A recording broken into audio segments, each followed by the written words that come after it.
Welcome to Benvarmeren's Breakdowns. Today we'll have a look at the 3 pick and ban phases between Roccat and Fnatic in week 3. So jumping into the first pick and ban phase, we have Roccat banning away Zyra. That is Jess's go-to support. Malzahar also being a strong support if you don't play her in the mid lane, which we don't usually see.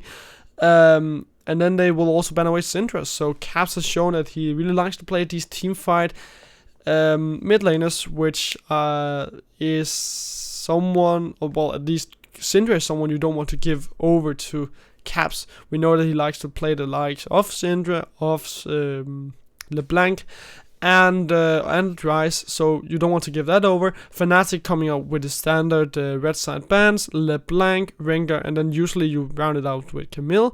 But they want to round it out with Jace, and that leaves Camille open for Roccat. There are still picks open such as Kha'Zix, Maokai, Iron as well. So this is unusual. So the thing is, you usually want to pick Camille to pick Camille for your team if she is open on the blue side, because red side, they have to ban her away. Basically, she is so strong. So with Roccat picking up Kha'Zix, you do give Camille over to Fnatic, something that is very unusual. It's not like Kha'Zix is a bad pickup, but he just doesn't bring the same amount of damage that someone like Camille does, and he will be a fine jungler. But you have to go up against Camille. Again, Camille is just so strong, and obviously Fnatic will lock her in just because she is so amazing as a top laner or mid laner or a jungler or even a support. She can go anywhere. So you'd have to pick that away. Obviously Fnatic will pick it up, and VODS also being the strongest AD carry right now. Reckless have shown that he likes to play the likes of utility AD carries, so obviously he will pick that up, and it works really well with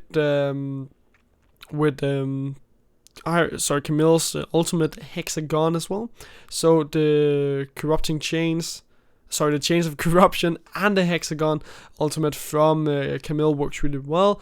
Then Roccat, they pick up Shen and Rise. So Rise, obviously you don't want to give that over to Caps because he has shown a lot of strong plays on the likes of Rise. I'm not quite sold on Rise. Sorry, on Shen, because Shen, while he's not a bad top laner, there are still someone like Maokai open, and you don't want to give Maokai for free over to your opponents, especially since they are also able to get an Iron. And Iron is simply the strongest jungler, in my opinion. Well, obviously, if you can't get Rengar, then he's the strongest jungler. But in my opinion, he is so strong because of all the utility that he brings. But Roccat, they have dug themselves a hole at this point. In the last video I made here in Benvarmeren's Breakdowns, we took a look at Fnatic versus G2, if I remember correctly.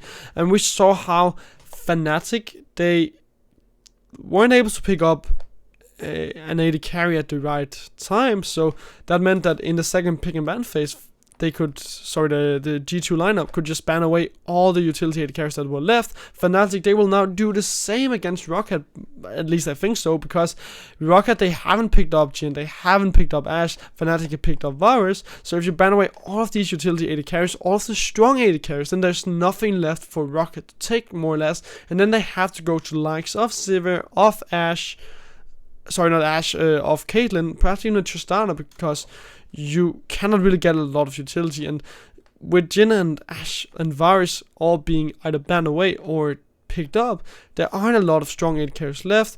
There aren't any long range AD carries that really thrive in the bottom side, and you cannot get any utility at all.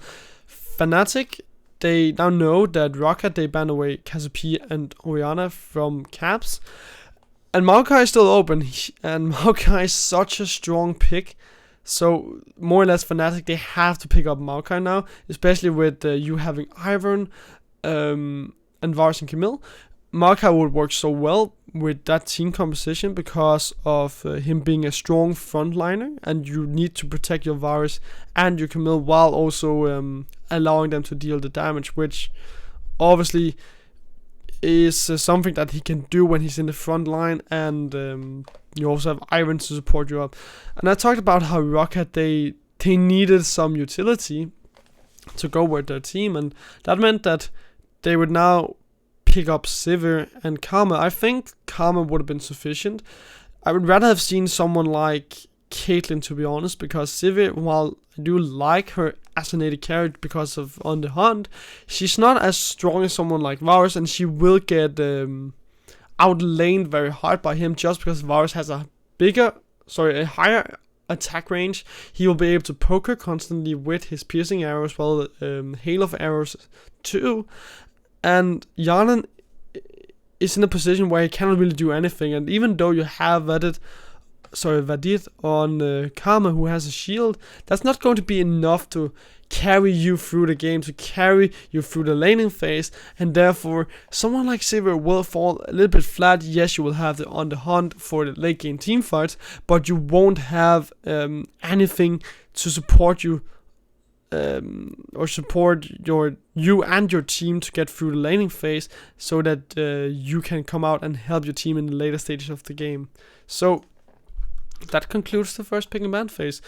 And I have to say, I do think that Fnatic, they got the best draft that they could. Really smart pick and ban phase as well. And recognized that there were no AD carry being picked on the side of Roccat in the second pick and ban phase, in the second round of the pick and ban phase, and therefore they just banned away the Ashe and the Jhin, which meant that Roccat, they didn't get a strong AD carry, and in the end they also lost this